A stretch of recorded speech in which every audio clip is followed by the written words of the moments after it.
see everything! He's gonna make a mushroom joke when we eat. I just know it. Tainari should make something with mushrooms later. A fungus for a fun guest.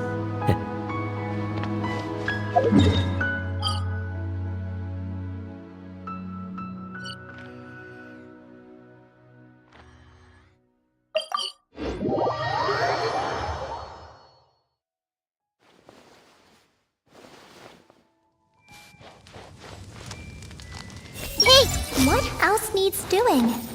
Better check my notes. I see everything. That's it, Kale. Show him what you've got. This is the best. I bet Dia is going to ask me to get drinks after this. I'll just propose we drink tea with dried or powdered fruit instead. I should invite Candace out for a couple of drinks once this is all over. Is she gonna agree, though? That's the question. If even the Traveler finds this doll adorable, I suppose I can let those young ones mass-produce it.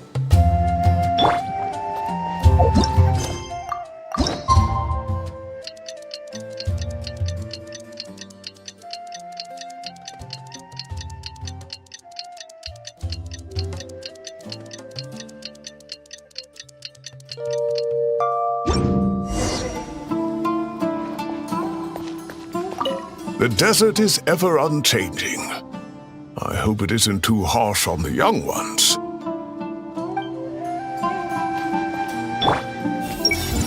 I know they're far more capable than an old man like me.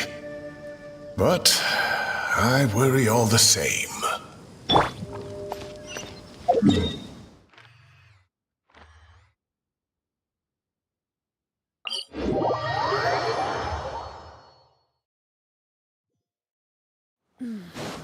I've never missed Fontaine so much in all my life.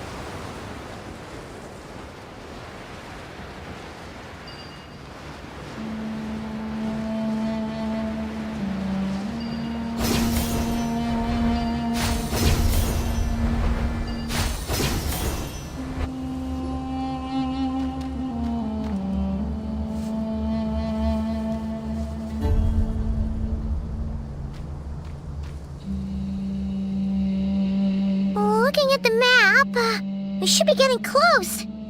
Speaking of which, the closer we get, the more Paimon's heart feels like it's beating out of her chest.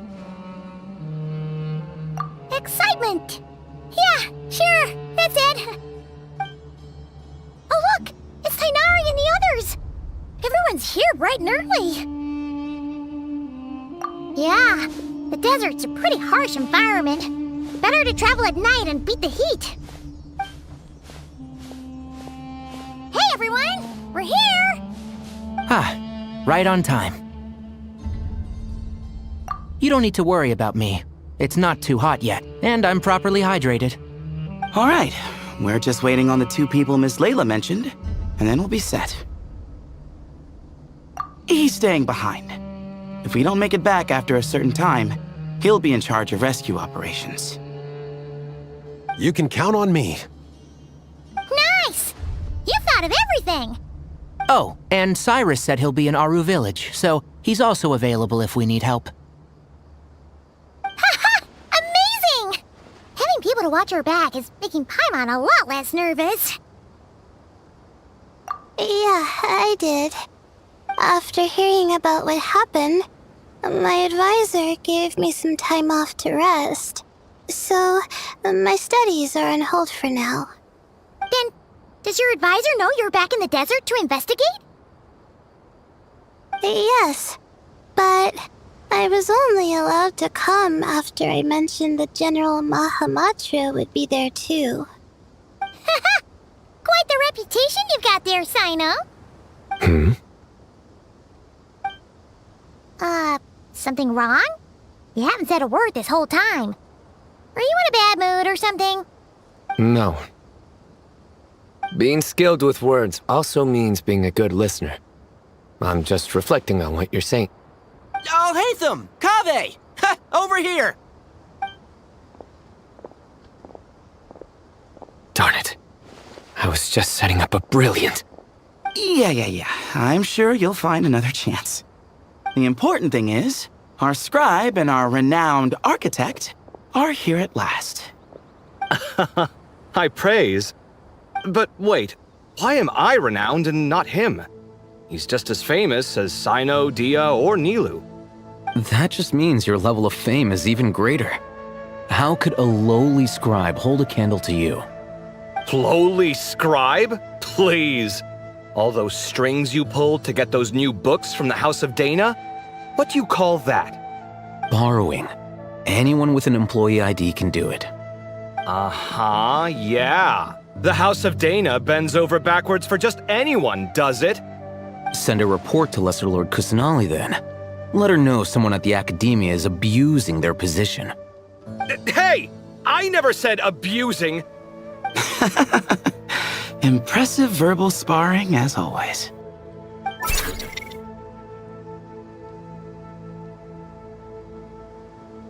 Oh, hello to you too, Marak. Well, looks like your assistant is raring to go, Kaveh.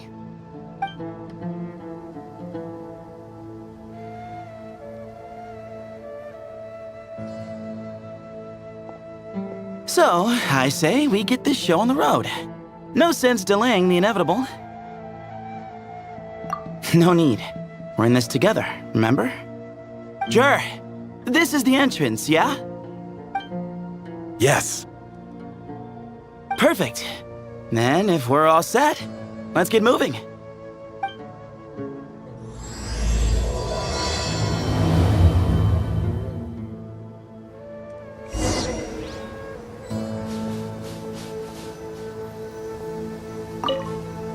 I hope everything goes well in there. I've got your back from out here.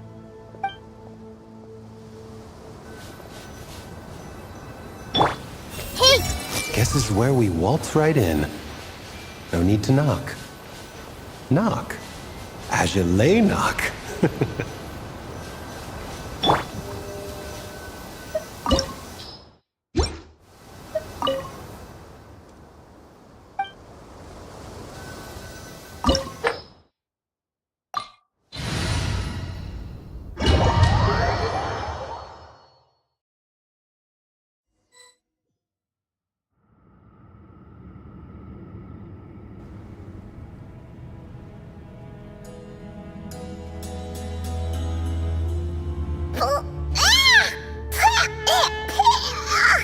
Paimon's mouth is full of sand! Ugh.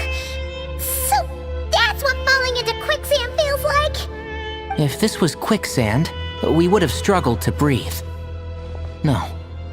I think this was regular sand, and we didn't sink into it. We fell through it. Into this place. Agreed. In other words, sounds like a you problem, Paimon. Ha ha, very funny. No, wait, Paimon's the only one. Ha! See? What? I'm the only one with sand in my shoes? Yeah, right.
probably means he didn't run into any. Because we're just unlucky. Not the best sign of what's to come. We'll be fine. Let's just use up all our bad luck and we'll go this way.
Well, that goes without saying.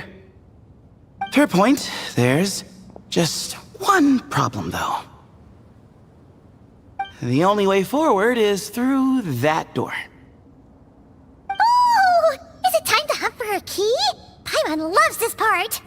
Don't worry, with our adventuring experience, we'll find it no problem! Let's get searching!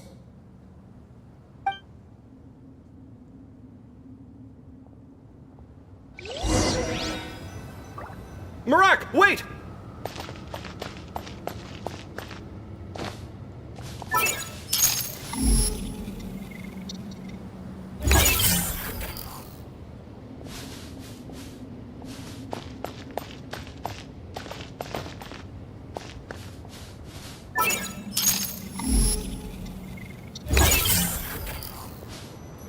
Marak seems interested in these jars. Go smash them. Ah, well, we would hate for you to have to lift a finger, Your Highness.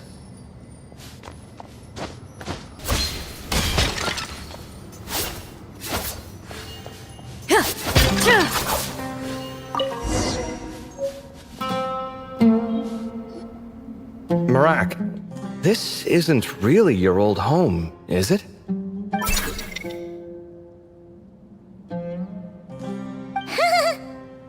What that means, but Marat does sound pretty happy.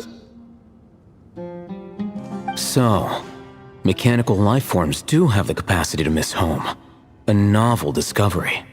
Well, with Marat leading the way, we should be safe, right?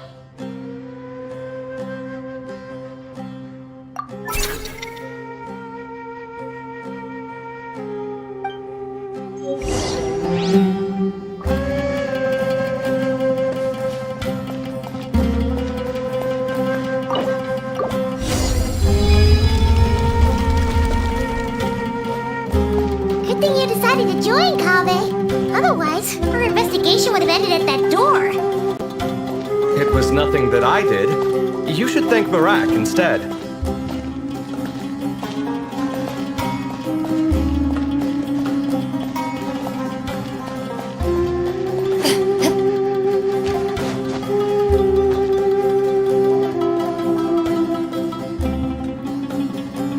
Hold on. At this rate, Paimon's gonna lose her title as best guy to a mechanical suitcase.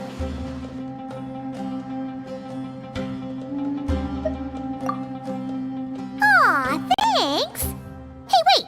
What do you mean, useless? Well, no weird mental symptoms so far. I'll take that as a win. That said,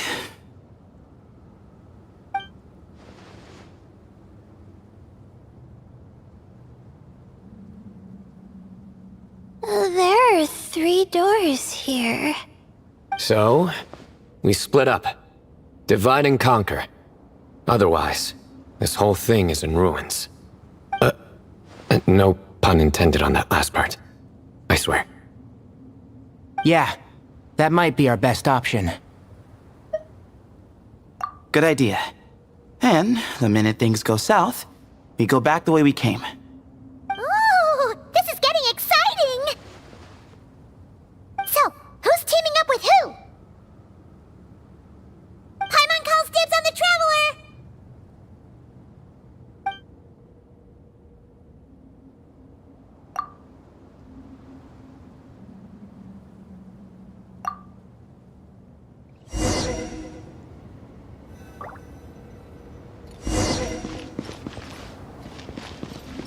Huh.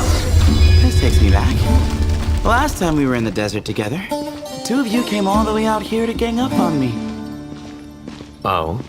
Sounds like someone's holding a grudge. Just what I like to hear. If you're still hung up on that last one, just name the time and place. And we'll have ourselves another thrilling... duel. Huh. What's with the awkward pause? Were you expecting me to stop you from saying something stupid? You two can have 1,000 duels for all I care, after we're done here. For now, focus on the task at hand.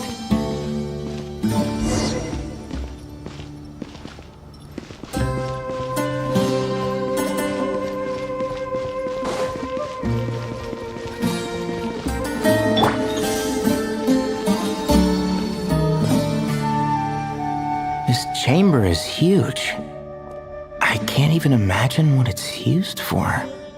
Oh. What's wrong? I seem to have stepped on some kind of... stone slab. Huh. There's a pattern on this, but it's hard to make out with all the dust. Huh? Look! The shape seems to match the markings on the ground over there. Let's slot it in and see.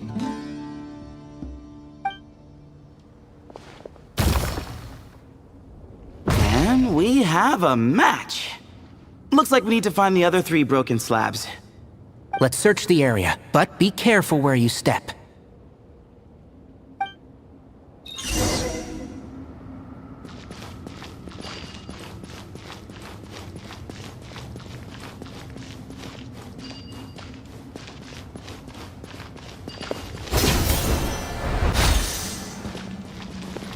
Ooh, got one! Ouch, but watch out. The edges are kind of sharp.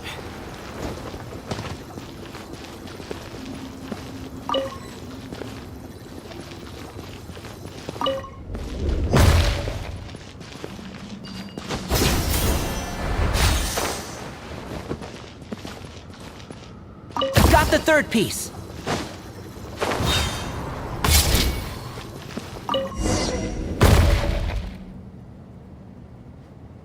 We just need one more. Huh. Look! A cat! Could it be the same one Jer mentioned? I don't think we need to worry about startling him. He doesn't seem afraid of people. Yeah. If anything, it seems like he wants us to follow.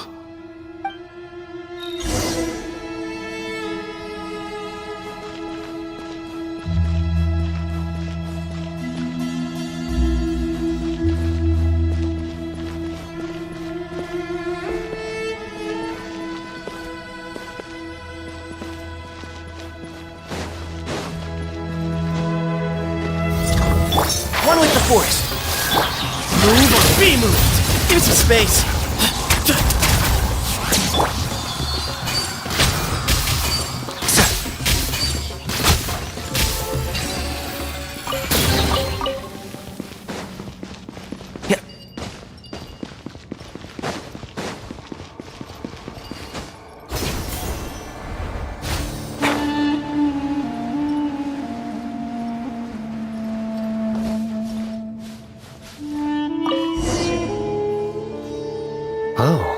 He led us to the last piece. Who's a good kitty? I never thought I'd hear you say something like that. You've clearly never heard how the professor talks to his tomatoes, then.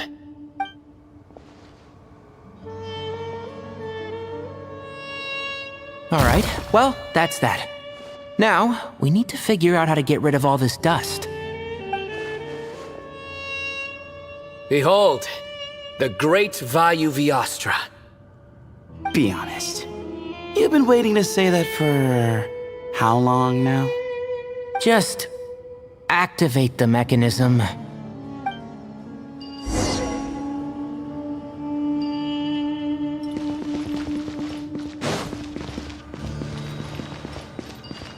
Yeah.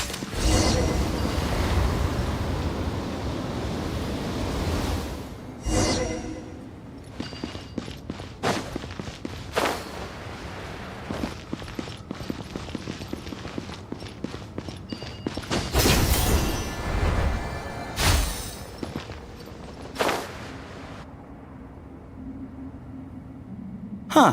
It worked. It's a picture of... 3 Hermanubises? That can't be right. The ears aren't vertical. Oh, true. And the lugs fall short. My hat is much better looking.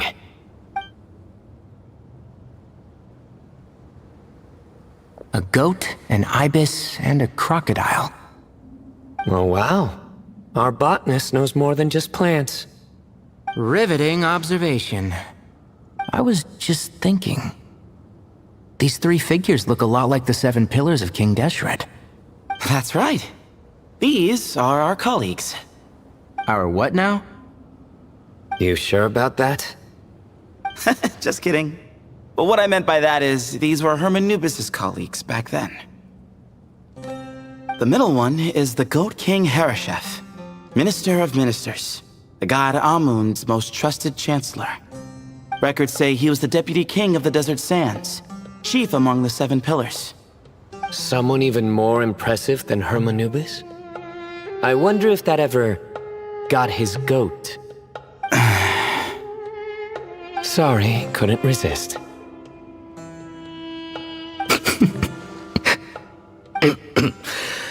Okay, that was a good one. Wait, really? I've got so much more where that came from. Where were we? This is Sobek, the Crocodile King, captain of captains. As the name suggests, he was a valiant commander and had dominion over all weapons of war. And finally, this is the Ibis King Thoth, scribe of scribes. Your memory's pretty impressive. I bet you're almost as good as me at memorizing cards. A scribe? Did he manage archives then? Like Alhaitham? Wait, that's all Alhaitham does? I never knew being an academia scribe was such a cushy job. Well, that's how his friend put it, anyway. But it does seem like he has a lot of free time.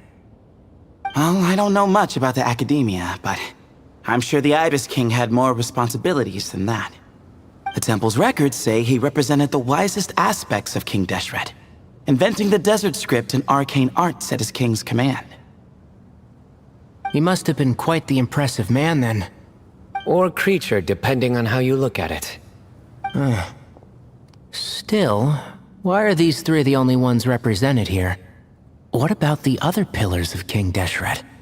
Maybe because the 3 of them were extra close? Huh. Kinda like us. Oh yeah!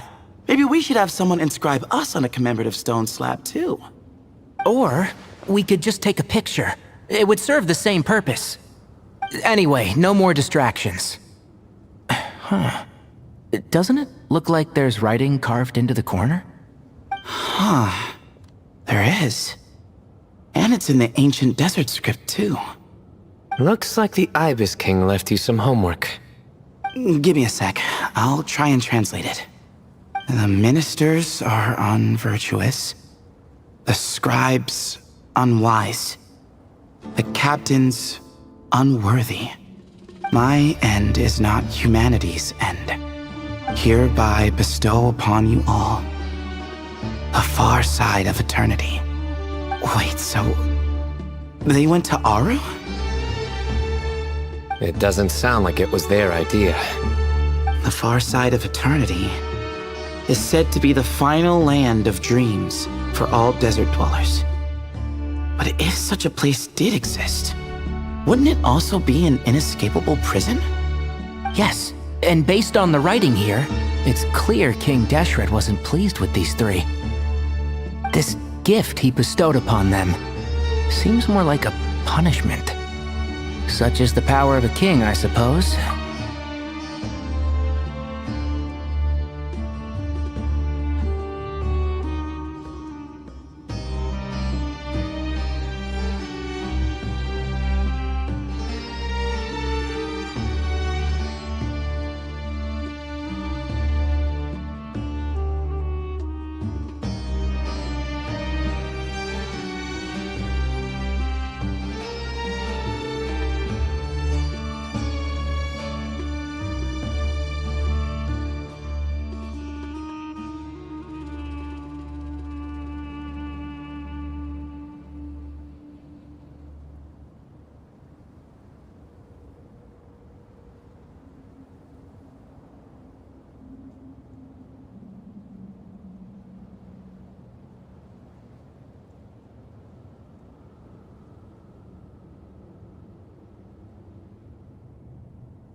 Which means the goat's the one who got in the end. Huh. Yep, not as good the second time.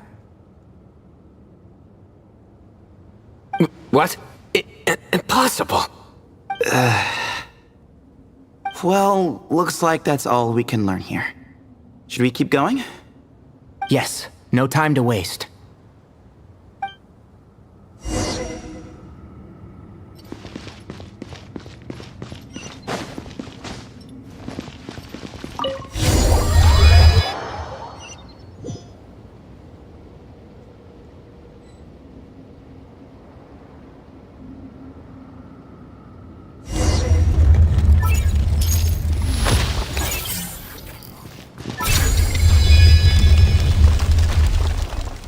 Jeez, who knew a suitcase could be so fast? Marak is nothing like this when it comes to housework. Hey, wait up! A scout's job is to take the lead. Just let Marak figure it out. Easy for you to say. I'll be the one doing the repairs if something happens. Why don't you go scout ahead then?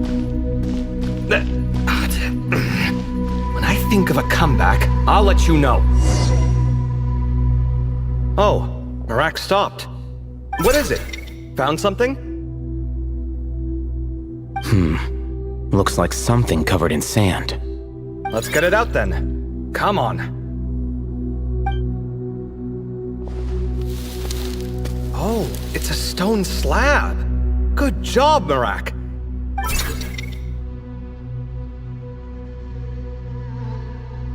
Let's take a look. Huh.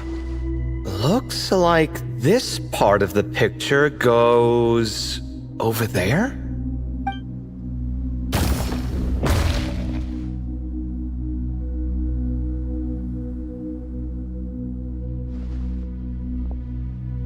In that case, there must be other pieces. All right, and let's look around. Hey! Why are you sitting down? I thought Marak was helping. Oh, so you do know what that word means. Great. Are we supposed to just sit back while Marak does all the work? No, I doubt you could do that. Exactly. But I can.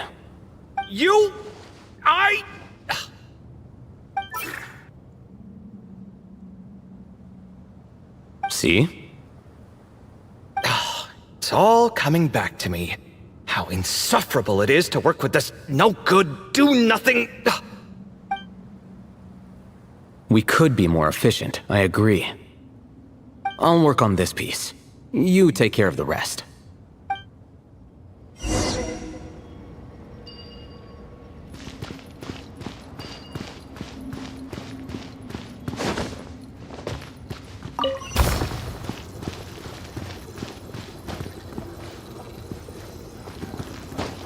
Found one!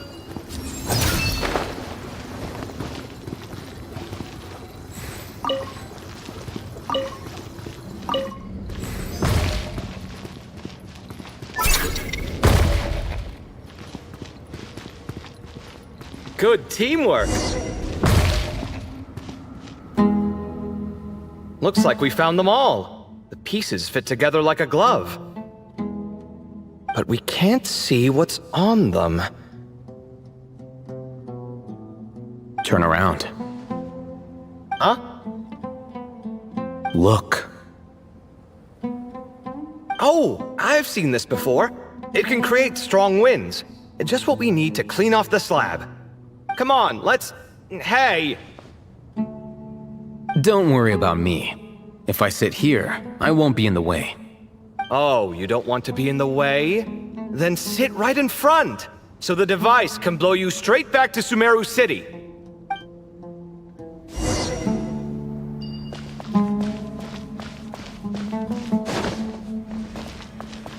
Come at me!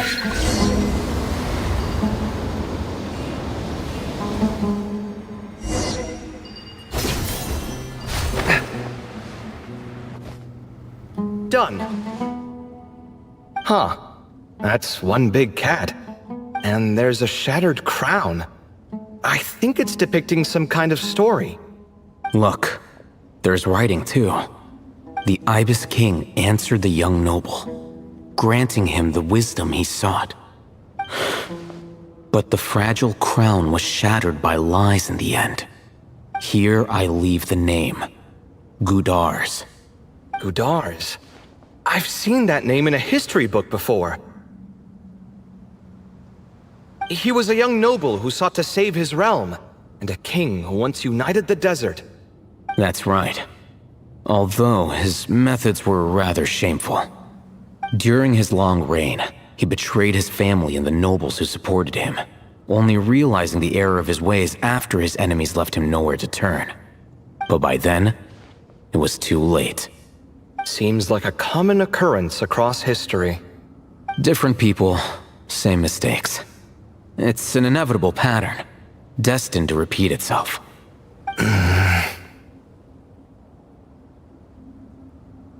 The writing mentions the Ibis King, but a cat is depicted here. Does that mean... So far, what's depicted on the slab seems true to history. In which case, this cat is either a proxy for the Ibis King or a manifestation of said king himself. Exaggeration is a common method ancient records use to highlight a being of higher status. And as we know, Layla and Jur both heard the sound of a cat while escaping the ruin. You're saying the Ibis King, one of the legendary 7 pillars of King Deshret, is here, still helping those in need? I'm saying we can't rule it out.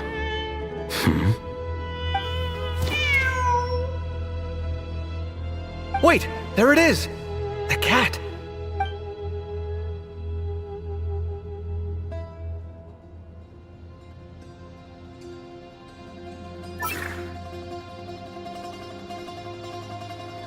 Ah! Marak went after him! The cat's showing us the way forward. Come, let's follow. Okay.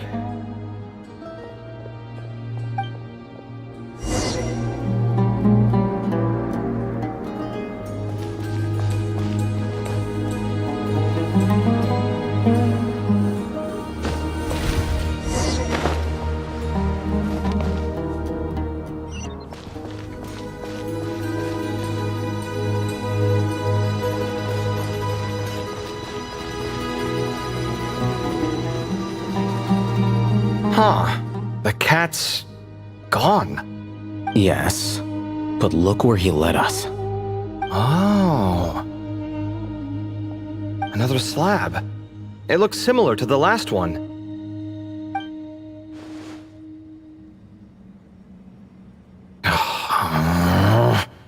Oh, by all means, take your sweet time.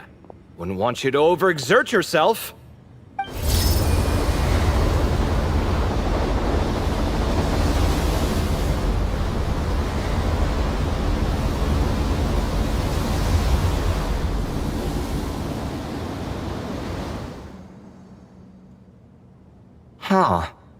The scene depicted here seems to be a different tale. The Ibis King answered the Jinn-blooded dancing girl, granting her the wisdom she sought. But enemies plotted to kill her close kin. Snake venom was her self-chosen end. Here I leave the name. Makaira. The Temptress of Woe? You've heard of her? Of course. I don't just sit around doodling all day. She's mentioned in tons of papers about the desert. As I recall, she was given as a gift to the tyrant king of Gurabad, and later seized the opportunity to kill him. After getting her vengeance, she reigned as queen for many years, until her enemies attempted a coup, and she took her own life. That's more or less the version I've read as well. It seems this queen also had dealings with the Ibis King. Yeah, I'm starting to find this whole granting wisdom business a bit concerning. I mean, considering how Gudars and Makaira ended up, it might not have been a good thing. But, at the same time, if the cat guiding us is linked to the Ibis King, then he doesn't seem like a villain either. People are complicated, and the same is true of the servants of the gods, no matter their wisdom or power. Let's reserve judgment for now and keep moving.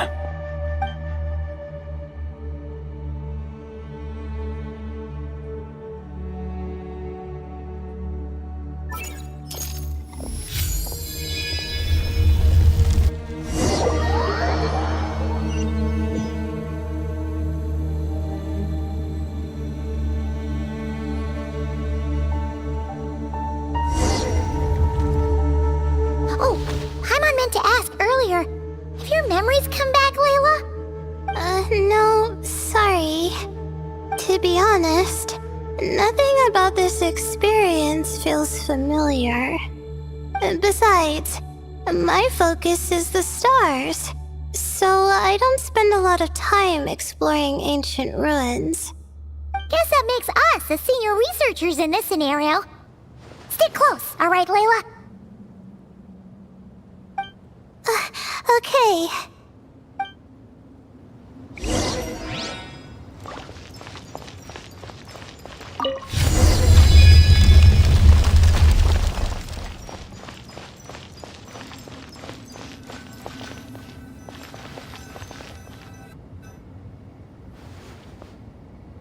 Wow, what a tall ceiling.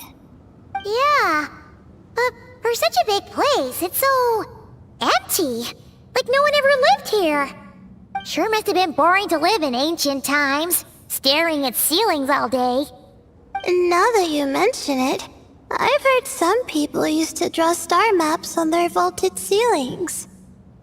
Some might even make them transparent to better observe the movement of the stars. It sounds so nice. Stargazing from the comfort of your own home. Wait a second. I think I see something up there. Huh? How is Paimon supposed to do that? Oh, right. Flying. Duh. Alright, sit tight, everyone! Adventurer Paimon will be right back!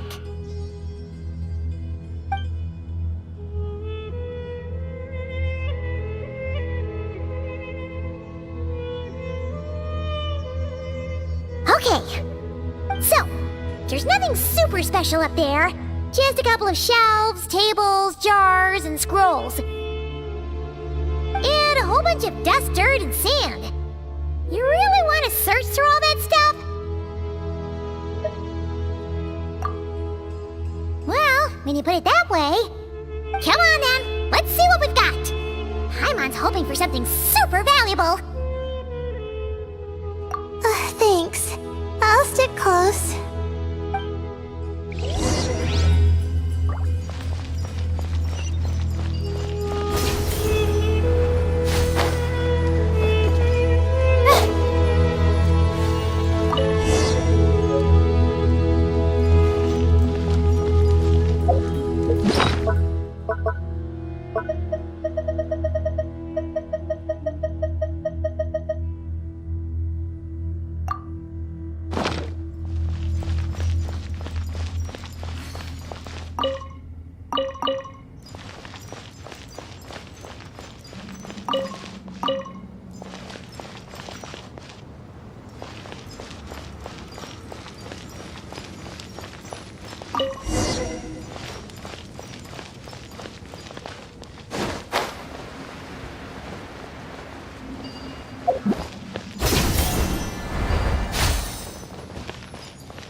that's everything.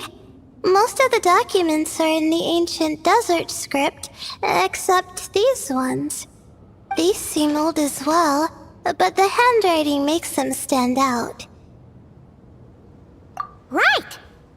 Let's arrange them in chronological order before we read through.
Okay, now let's take a look.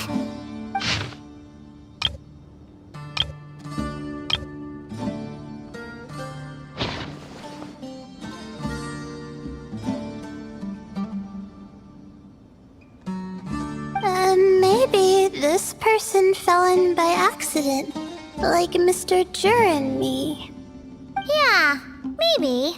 But they don't sound super worried about their situation. So, either this person's an ace adventurer, like the Traveler, or some kind of super optimist. An optimist, huh? Oh, I wish I could be that sort of person. That's right! You're detailed and passionate. Great qualities for an adventuring buddy. This optimist seems super obsessed with exploring every corner of this place. That could have gotten them in big trouble for all we know. Well, I appreciate the compliment. It's almost magical how words like that can make you feel like you can do anything. I only wish that magic could last a little longer. Until I figure out my new study topic, at least.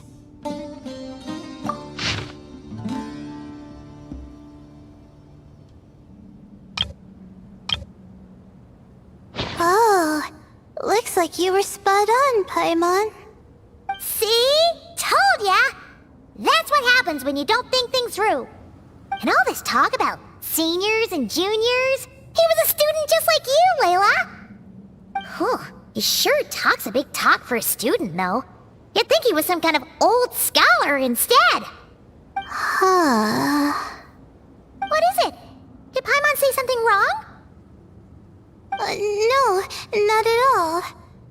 I was just thinking, and this might sound rude, but the way this person speaks is just so...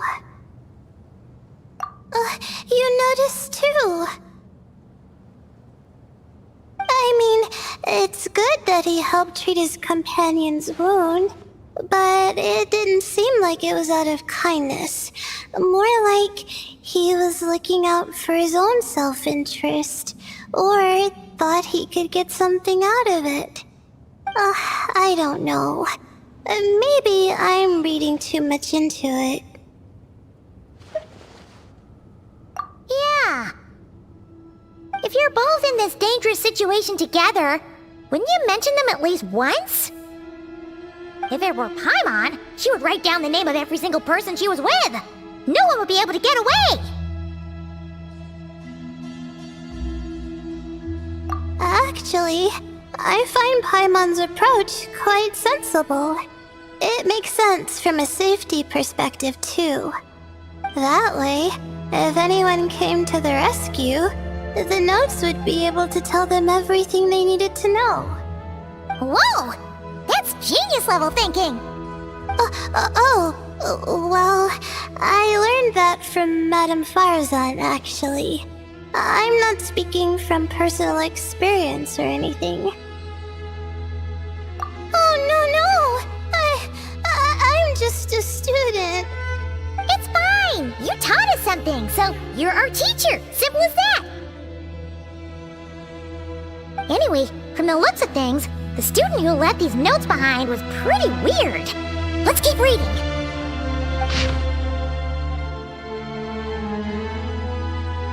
Whoa! Hang on! That's a lot of information. Paimon needs a moment to take this in. The Ibis King. So... did this person actually meet the Ibis King here? Sorry. Who? Jeez, not again! Stop teasing her, Traveler! You know she was asking about Nefer. Anyway, Nefer's, a friend of ours. And she's mentioned the Ibis King before, but not in much detail.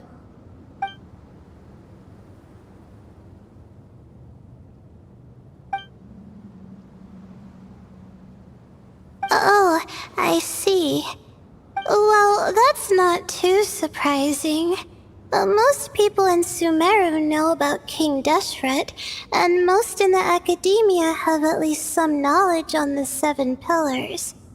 Legend has it, King Deshret ruled the desert at the head of several wise retainers, guiding their people to pursue the limits of wisdom. He also left behind treasures for future generations, which continue to be relevant in nearly every research discipline. Now, this message indicates this student and his senior were rescued by the Ibis King. But to think it's possible to meet him in a place like this... We don't know when these notes were written, but didn't the 7 pillars disappear a long time ago? Yeah, the notes made it sound like his powers were restricted. Also, the mention of this form? What is that supposed to mean? I'm not sure. Let's keep reading.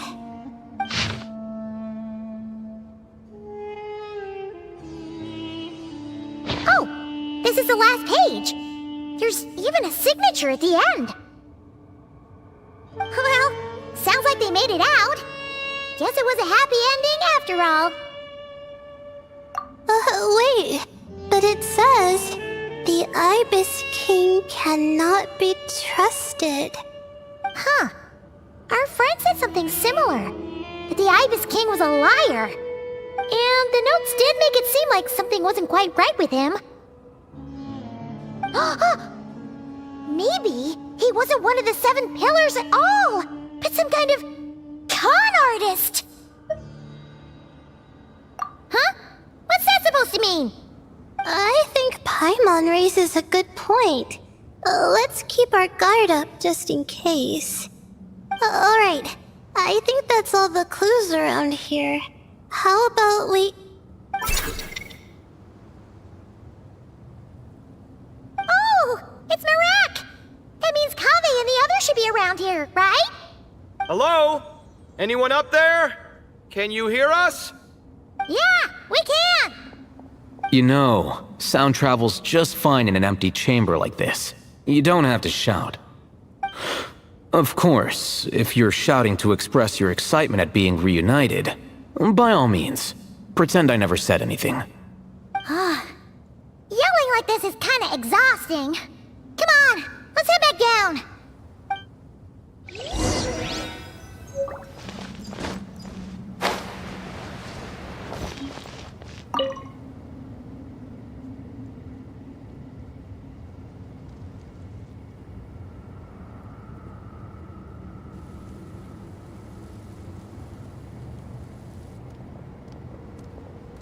Wow, we all ended up in the same place, huh? Yeah, what a coincidence. Indeed. Or as I like to call it, the chai factor.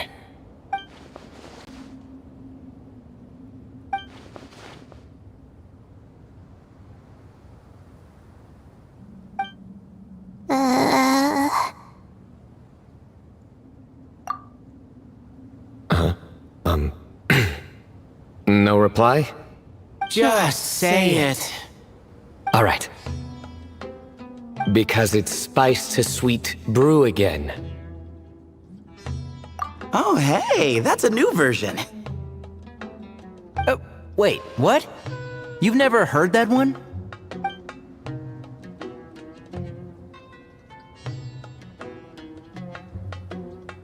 What are you looking for?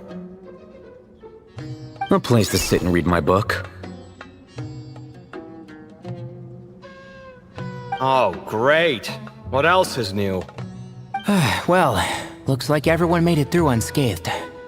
Let's take this chance to get some water, rest a bit, and discuss what we learned. Sound good? Yeah, let's debrief.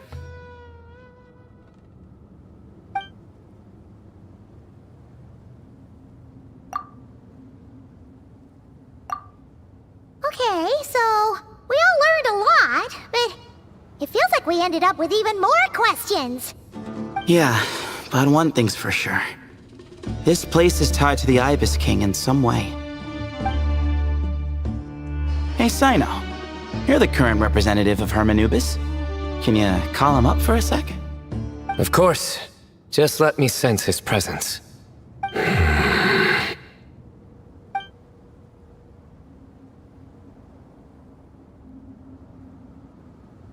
Just kidding. I can't sense him at all.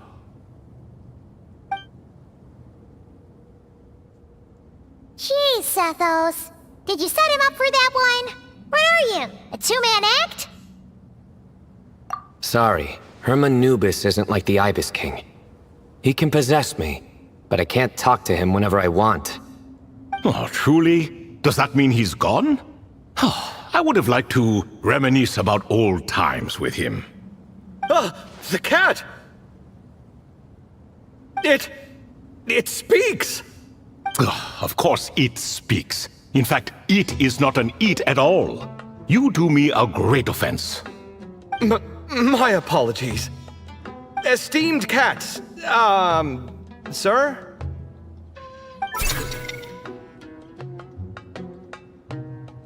Oh, this little contraption is still here. contraption? No, this is Marak. Which means you do his assistant a great offense. Huh? Well, I didn't mean... Well, I apologize.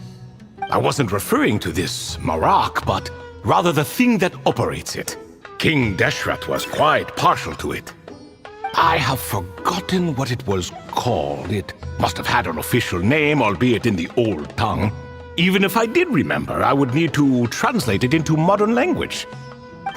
It's not important. Marak's a fine name. Even better than the original, if you ask me. Who thought of it? And the remodeling, quite well done indeed. This Marak looks much happier in its current form. Oh, and the components should have model numbers written on them. You can look them up if you're curious. This cat talks a lot. Quite the one-sided conversation. Is this what the Ibis King was like? He seems quite eloquent. I wonder if he plays cards. Ha! I knew Marak was a great name. Go me! Let's see, what page was I on again? Should have brought a bookmark. That all went over Paimon's head.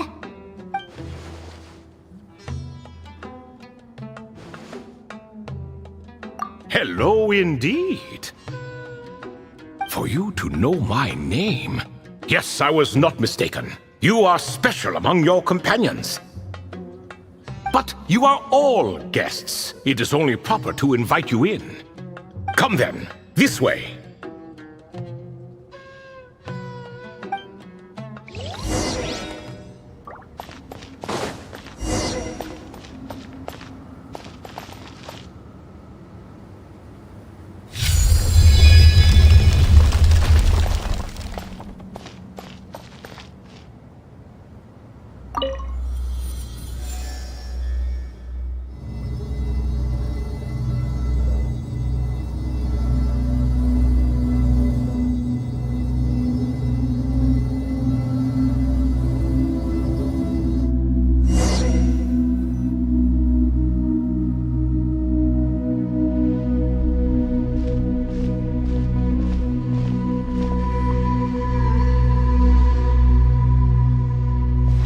Welcome to my humble abode.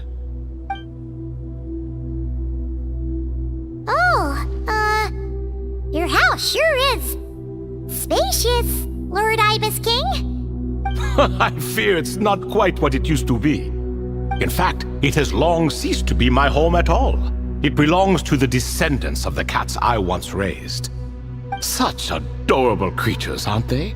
Take the one I'm borrowing here, for instance. A chubby fellow with such lovely fur. Anyway, tradition dictates that a special guest such as yourself be presented with a gift. Alas, it's a first-come, first-served basis, you see. I fear with the passage of time, none are left. What? So the treasure's gone already? Treasure, you say? Not an inaccurate description. Yes, and no.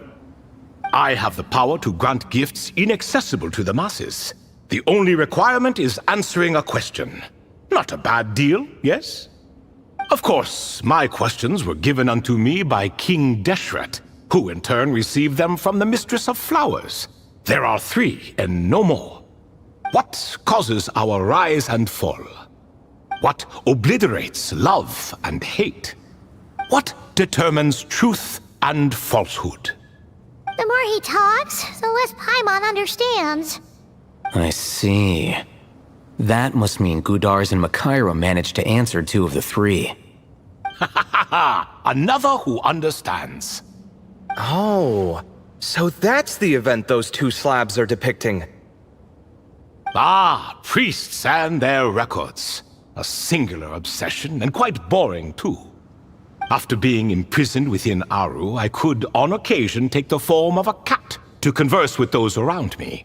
But I despised speaking to them. No conversational skills whatsoever. Now, humans like you who stumble in here from time to time, you are much more interesting. Hold on! We're getting off topic again. The 3 questions you just mentioned? What are they for, exactly? Ah, that is a story that begins with King Deshret. And we're in for another long one. Nostalgia for the past is common to us all, is it not? And our king, he was such a proud, solemn man in those days. He watched us speak of the present and the future, of the wisdom we possessed or were about to obtain. We were his proud retainers, confident in our belief that, so long as each one of us used our abilities to the fullest, progress was inevitable. Yet, King Deshret's ambition was not destined to be allowed in a closed-off world such as this. So nothing went as planned. In fact, from the beginning, there were signs an outcome of this nature was inevitable. Because although there were 7 pillars, one was forever absent. Al-Ahmar would insist the Dendro Dragon Sovereign was one of us, but the dragon herself rejected that idea. Huh. Like a card you can never seem to draw from your deck. More like a card that was never in the deck to begin with. Alas, that's just who Al-Ahmar was. There was nothing we could do about that. And I always preferred chess to cards. In the end, life grew unbearable for our king. But, of course, those who remain must continue to live on. But subjects like us were less fortunate. After all, the fate of a retainer is decided by the king, including the chance to walk away.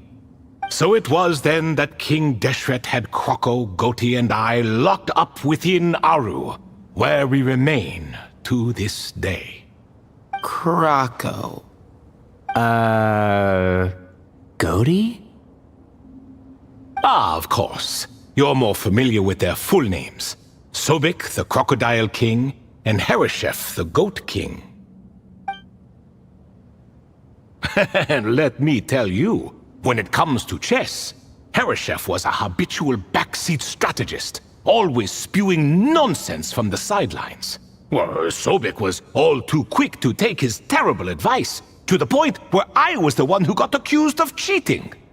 Chess is an exercise in patience, and that man couldn't sit still to save his life. He could never excel at that game. In fact, neither of them were good at chess. Even so, we played together often, and since I was always the winner, we got along quite well. What are you laughing at? Were we not good friends? No one's laughing. Paimon would never. No, not you. It's Goti. He's laughing for no reason again. Can you not hear him? Ah, right. Of course you can't. The two of them are inside Aru, as am I, so only I can hear them. What is even going on here? Has he, started to lose it after being trapped for so long? That does happen to prisoners serving life sentences. Speaking of which, how's Azar doing these days? I doubt he's doing much of anything. Just what I wanted to hear. What is the meaning of this? You doubt my words? I have half a mind to not talk at all. Oh, no. They're not questioning you, Lord Ibis King, just discussing other things. Please, continue. In that case, where were we? Getting to the part about the 3 questions. Hopefully. Ah yes, we're almost there. Before I entered Aru, King Deshret said I could be released from my eternal seal if I chose humans who could provide the correct answers to those 3 questions. The first person who caught my eye was Gudars. I asked him, what causes our rise and fall? He answered, conspiracy and betrayal, for it renders the righteous and wise unable to succeed, and thus nations fall. I found his answer quite interesting, so I bestowed upon him the power to deceive. The second human I chose was Makaira. I asked her, what obliterates love and hate? She said unto me, I have nothing left to lose. Vengeance alone can quench both love and hate. I found this to be another fascinating response, so I granted her the power to be loved. But both of them ended up... Now then, young one, riddle me this.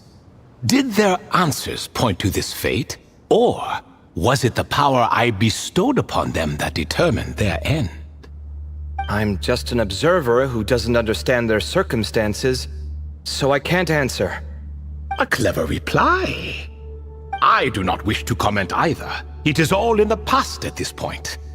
My only wish was for their answers to be acknowledged by King Deshret's rules, and bring me one step closer to freedom. As for the final person, her fate remains to be seen, so I will not reveal her name.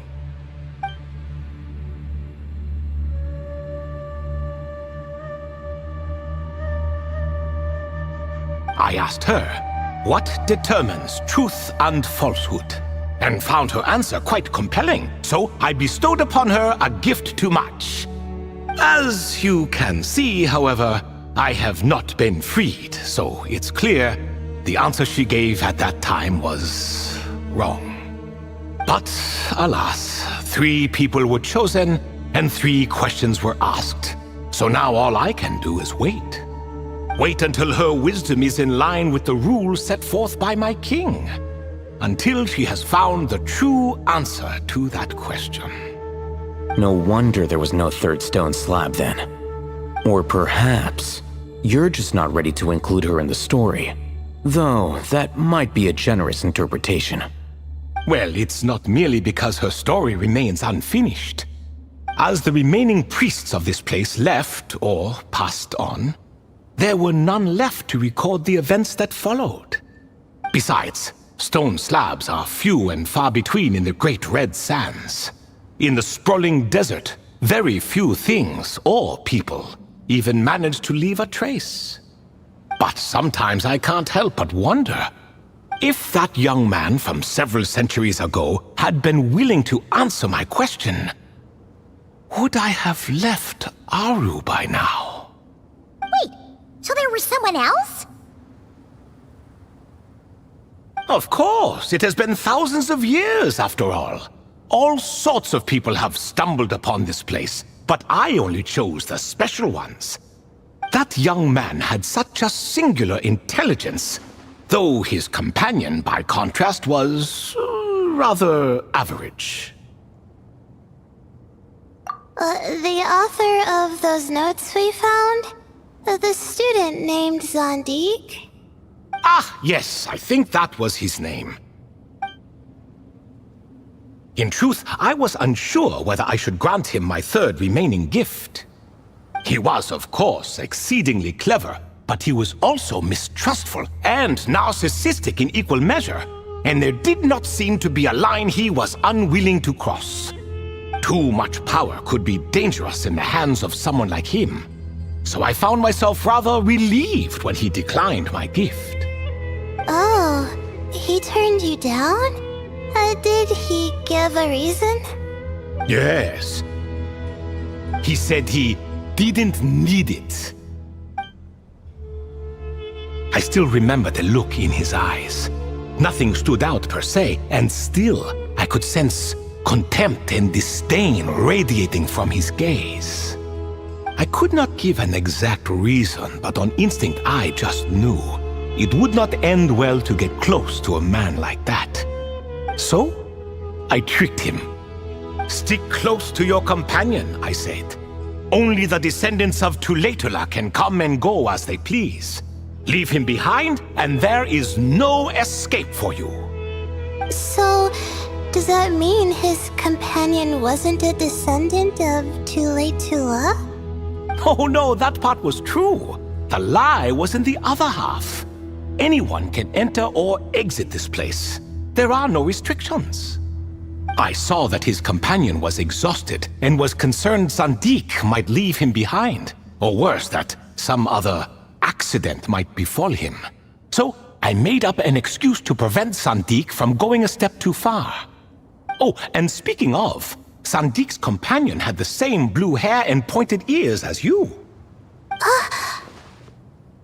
Wait, does that mean Layla's also a descendant of Tulatula? Indeed. When Hermanubis founded that city, he took in many who had nowhere else to go. Today their progeny are scattered to the four winds, and indeed are far more numerous than I could have imagined. So the person you protected could have been my ancestor. Yes, yes. You're very welcome for that. Could I ask another question, Lord Ibis King? Of course. I have nothing but time, I'm afraid. Did you also save me and a man named Jur? I did. You two were quite unlucky bumping into a device King Deshret once used to measure human brain power. That contact caused more knowledge than you could handle to flood into your minds. So I replaced that knowledge with simpler, repetitive information.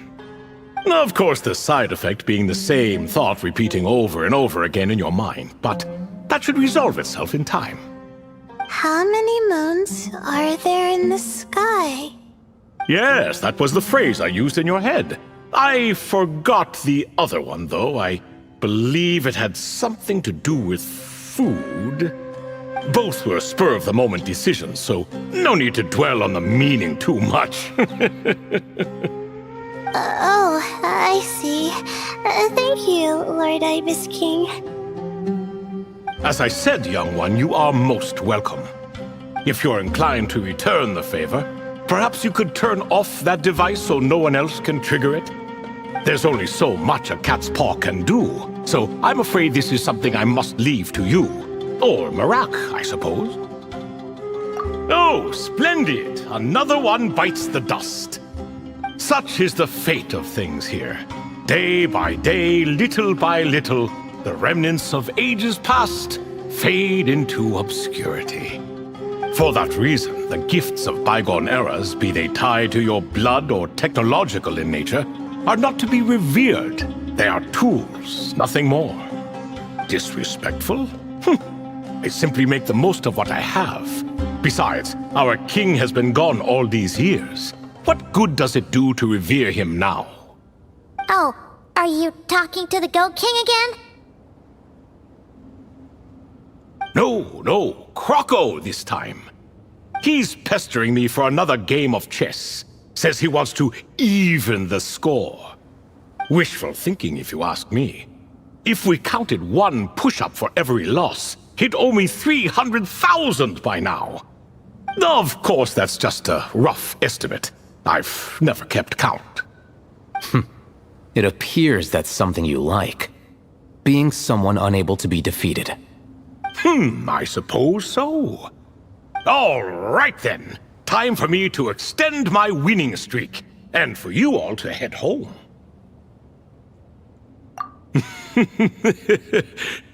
In truth, deep down, I know even the answers to those 3 questions will not change my fate. But that is for me to reckon with. Go on now.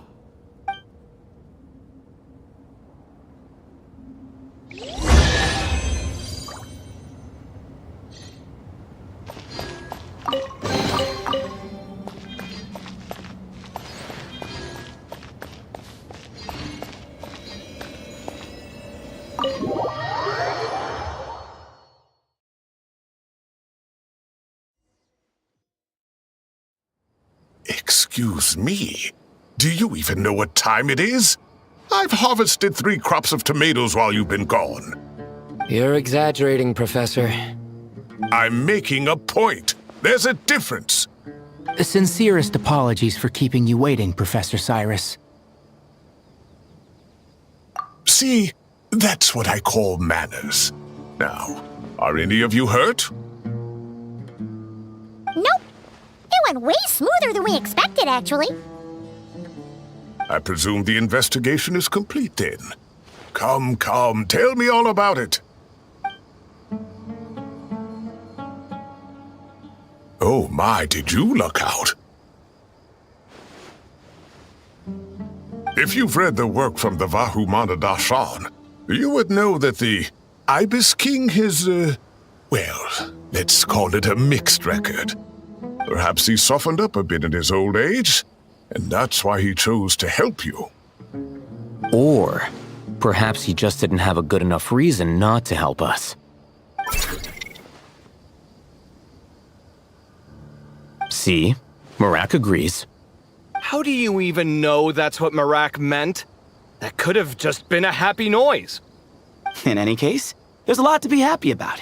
We figured out what happened to Layla and Jer, and there were some unexpected takeaways too. Yeah, I never expected to learn about my ancestry. I've always thought of myself as just an ordinary student. I never would have even considered something like that could be true. Come to think of it, our ancestors might even have been friends at some point. Huh? You're right. Maybe I should take a trip back home to see if I can find any records about that. Oh, I was just throwing that out there. I wouldn't want you to go to the trouble. It's fine. My advisor gave me a break, and I still have a few days left, so... Oh, wait. My study topic. I haven't made any progress at all. No. I need to focus on that instead. Right. Couldn't you help her, Professor? Huh? No, I could never. Me, you say? I'm from the Spatamar Darshan, and I don't think that Nephis or Zahahadi researched the stars. All I have to offer are my homegrown tomatoes. Although I suppose it's not impossible. I can ask a few old friends to recommend some interesting topics. You really don't have to. It sounds like a lot of work. Hardly. A few passing questions while we water the plants? It's no trouble at all. Thank you so much. Of course. Now it's getting late, and you all must be tired. Let's wrap things up here. Some say desert nights are the sun taking mercy on us after the heat of the day. So, let's leave while she still feels merciful.